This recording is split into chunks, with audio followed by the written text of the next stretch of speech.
mejor, lo gritamos. Pues nada, que muchas gracias, Juan Antonio. De todas formas, además del encuadre histórico y formal de lo que es el soneto, yo que me gusta mucho la poesía, soy de los que digiero un poema por día más o menos, porque no me gusta abusar de ello, porque el poema siempre te lleva a una reflexión, lógicamente. Entonces es más de a cuentagotas, pero pues, suele encerrar un pensamiento algo muy profundo, ¿no? Es otra forma de consumir, digamos. La prosa es para echarte unas cuantas páginas antes de dormir, habitualmente, y el poema es para leerte solo uno y analizarlo, pensarlo, reflexionarlo, ¿no? Y entonces hay tanta temática variada en el libro, que sigue una especie de lógica que hay para todos los gustos o para cada día tener una sensación distinta, ¿no? Dicho eso, y aunque la presentación del libro se fundamenta en sí misma, también nos sirve de pretexto para hablar de otras cosas y para reflexionar, que de eso se trata también la poesía. Y por eso el autor tiene por costumbre pues, ilustrarnos de temas relacionados con eso o no, pero en cualquier caso muy importantes y muy vinculados al hecho cultural, a la educación, etcétera, etcétera. Así que no sé exactamente, pues una sorpresa para mí, de qué nos vas a hablar hoy, pero no va a decepcionar. Así que con todos ustedes, el autor Víctor Zamora. Bueno, muchas gracias por vuestro afecto y generosidad, muchas gracias a Abel Martín por sus palabras y a la Fundación AISGE por haber acogido la presentación de este libro, y también muchas gracias a Juan Antonio Hormigón por su prólogo tan preciso y hermoso. Quiero advertiros que el tema del que voy a hablar da para toda una asignatura, para todo un curso. Así que lo que voy a hacer es, solo voy a hacer una breve reflexión sobre el lenguaje y sobre el lenguaje verbal. Así pues, el lenguaje verbal, el poder de la palabra. Los ojos de la luz, este libro de poesía, quiere atrapar la belleza que nos rodea, el misterio que nos abraza, la jugosa y tierna vida que brota a nuestro alrededor. ¿Y cómo lo hace? Pues de la única manera que podemos atrapar la realidad, con palabras. Palabras que retienen y guardan en nuestra conciencia los objetos que conocemos, el universo, la hermosa e increíble realidad. Por eso elegí hablar sobre el lenguaje y más concretamente sobre el lenguaje hablado, porque me obsesiona la intuición de que no somos otra cosa que palabras. Palabras que son verbos, conceptos, oraciones de amor y desamor construidas con más o menos acierto. Definimos el lenguaje como la capacidad que tiene el ser humano de expresar sentimientos y pensamientos por medio de palabras, y también como el sistema de signos utilizados por una comunidad para comunicarse, bien oral o por escrito. Podemos enumerar algunos de los diferentes tipos de lenguaje, como el político, el científico, musical, formal o técnico, el que se utiliza en la informática, en la programación, o el informal y cotidiano, ¿no? También el lenguaje corporal, y así podríamos seguir casi de forma indefinida, porque existe un lenguaje para cada uno de los grupos de seres vivos, ya sean plantas o animales, personas o incluso, yo diría también, el lenguaje de los objetos, de las cosas, el lenguaje del agua, el lenguaje de las nubes, el de las montañas. Y al decir que son innumerables, quiero significar el hecho de que todo el universo se encuentra íntimamente relacionado, a través de una ley de la naturaleza creada por Dios, la ley de la armonía, la cual nos dice: la existencia de todos los seres exige una adecuada relación entre las partes y el todo, que se manifiesta por el máximo de libertad y rendimiento en esta función de las partes y cada una de las partes junto con el máximo de ayuda mutua al todo, ¿no? Esto se entiende fácil con el siguiente ejemplo, ¿no? Si nos fijamos en una manada de lobos, cada lobo desarrolla sus funciones libremente y con el máximo de rendimiento para él y para ayudar a la comunidad. Un día la podrá dirigir. Cuando caza, caza para él, pero también caza para la manada. La manada vive y tiene armonía, pero esa armonía no tiene, o sea, la tiene también con el resto de las especies, y todas las especies la tienen entre sí. Esto es posible gracias a la existencia de una comunicación que relaciona todos y cada uno de los diferentes sistemas o códigos lingüísticos. Un lenguaje de relación superior entre todos ellos. Esto tiene que ser así, aunque nosotros muchas veces ni lo veamos ni oigamos. fuera de la franja auditiva que percibe nuestro oído, suenan en armonía todas las esferas y criaturas del universo. No es mi intención hablar de la lingüística como disciplina que estudia la estructura de las lenguas naturales y de aspectos relacionados con ella, su evolución histórica, su estructura interna y el conocimiento que los hablantes poseemos de nuestra lengua, ni de las diferentes escuelas, como la del primer estructuralismo, la Escuela de Ginebra y Círculo de Copenhague, la Escuela Estructuralista Americana o la Escuela Generativista.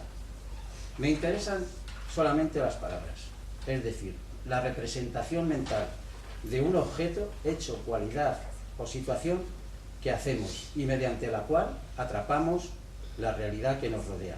El concepto tiene la imagen que atrapa, su forma. Por ejemplo, el concepto caballo retiene en nuestro cerebro la imagen, la forma del caballo, y a su vez tiene el sonido característico del idioma en que se pronuncia, de tal modo que cuando pensamos en el concepto caballo se proyecta en nuestra mente la imagen del caballo, y gracias a que el lenguaje hablado tiene sonido, trasciende y que nos oye, proyecta también en su cerebro la imagen del caballo.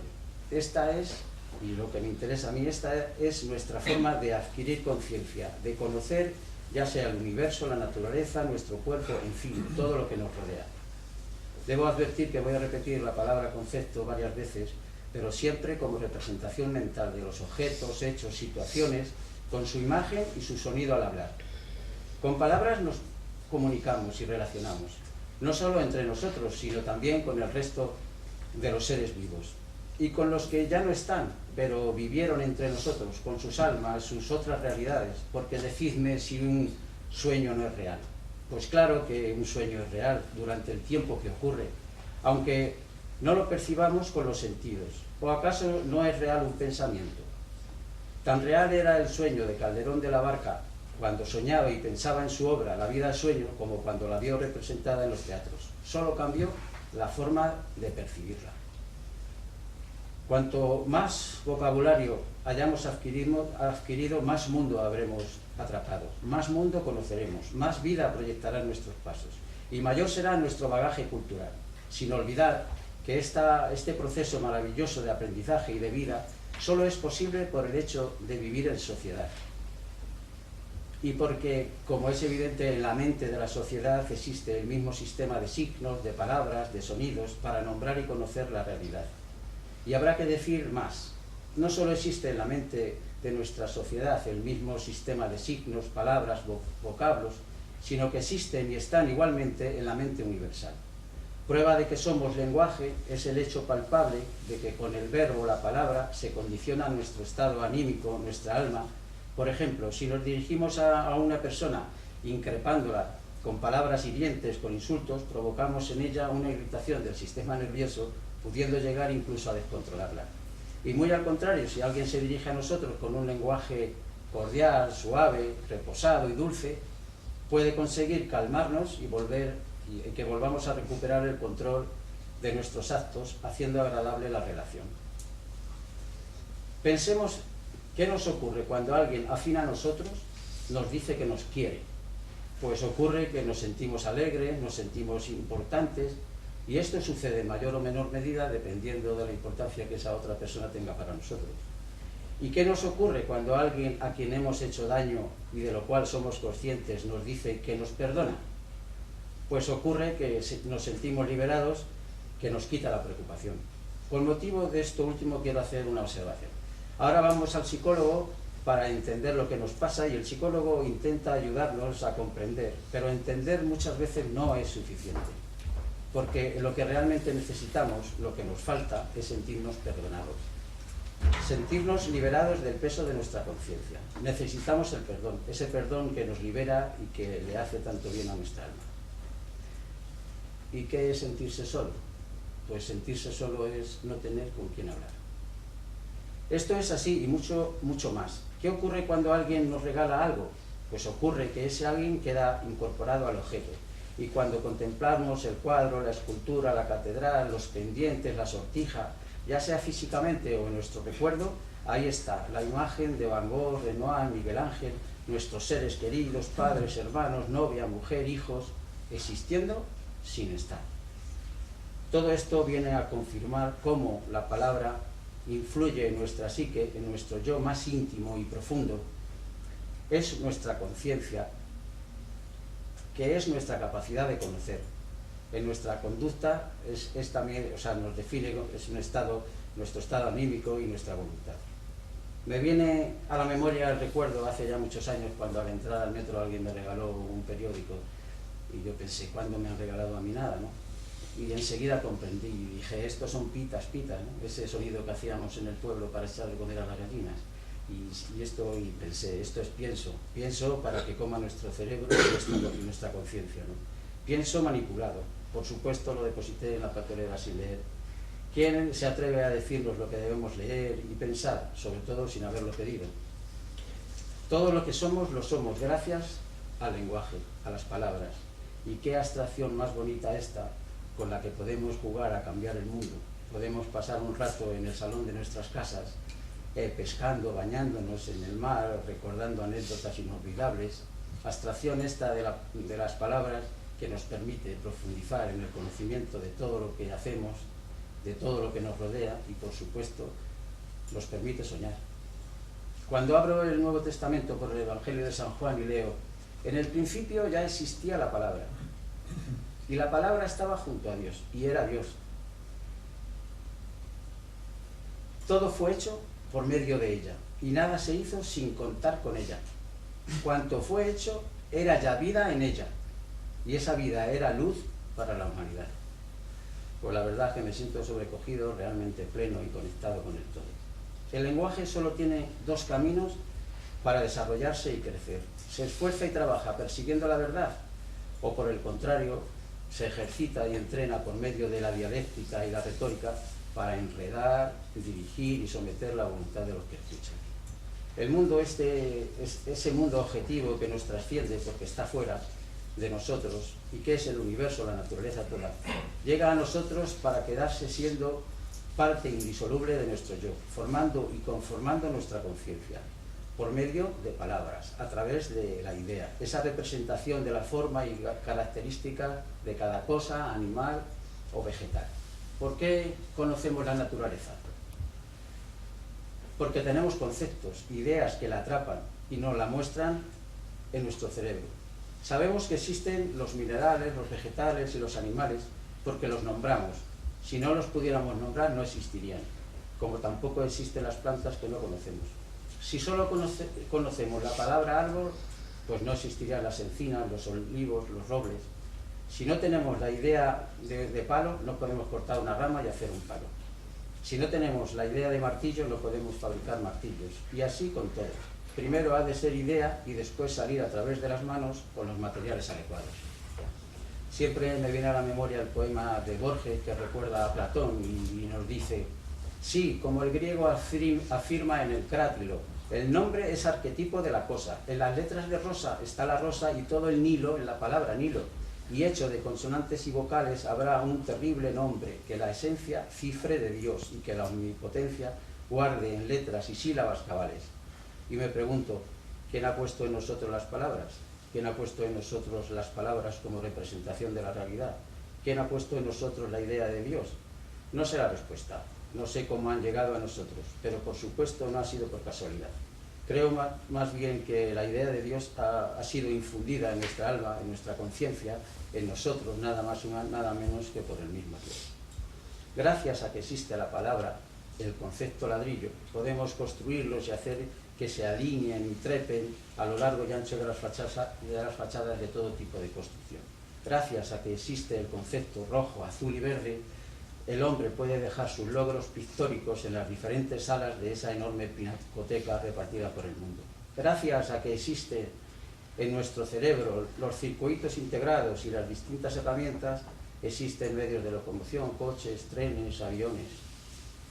Imaginemos que tenemos ahí delante a una persona que trabaja como mecánico. Más aún, tenemos ahí delante en esa persona representada a todos los mecánicos y, por supuesto, todo el conocimiento sobre la mecánica.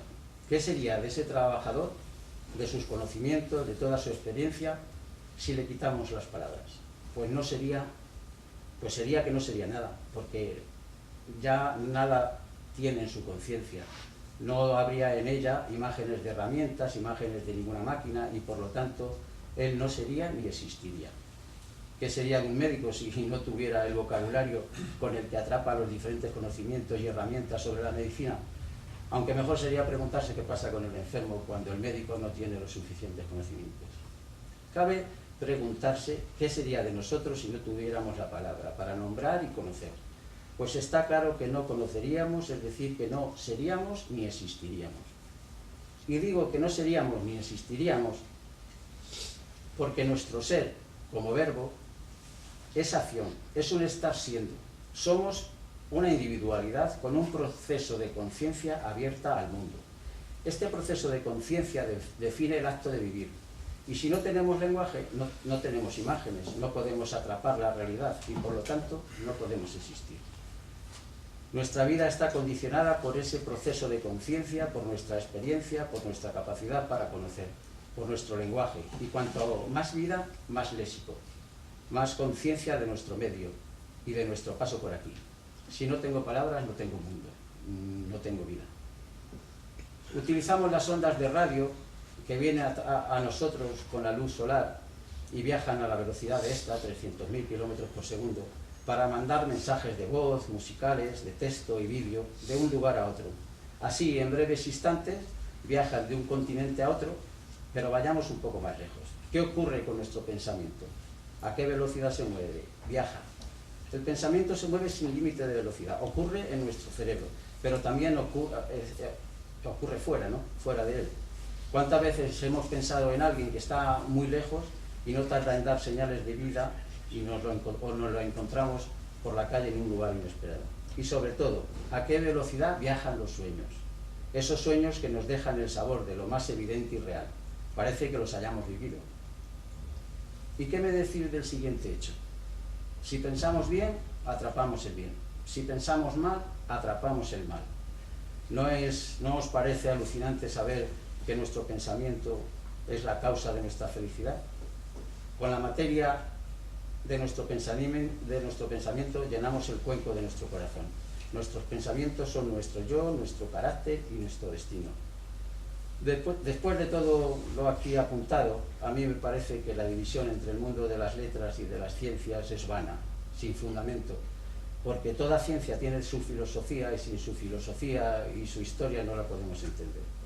Como tampoco debería darse, porque no tiene sentido, la división entre lo antiguo y lo moderno, ya que las verdades nunca desaparecen por completo. Aunque cambiemos nuestra forma de pensar, porque estos cambios solo son maneras o modos, es decir, distintos enfoques de la realidad. Hoy, como ayer, en nuestros colegios existe la máxima preocupación por cómo enseñar, y nos hemos olvidado de qué enseñar. Así, hoy, más que ayer, hay una falta de vida intelectual que está contribuyendo a la pérdida de principios y valores. Pero como todo esto es cosa de todos, y todos los que estamos aquí, pues contribuyamos en la medida de nuestras posibilidades a cambiar y mejorar esto. Digamos finalmente que gracias a las palabras, verbos, conceptos, pensamientos, gracias a nuestro vocabulario, podemos atrapar el mundo y con el mundo los objetos. Y así, con palabras construimos edificios, con palabras curamos a los enfermos, con palabras levantamos enormes bibliotecas, construimos familias, construimos empresas, sociedades y todo cuanto existe hecho por el hombre a nuestro alrededor. Enriquezcamos nuestro verbo, nuestro léxico, busquemos las palabras que favorezcan la vida y construyamos un mundo con más respeto y amor. Esto es lo que quería decir.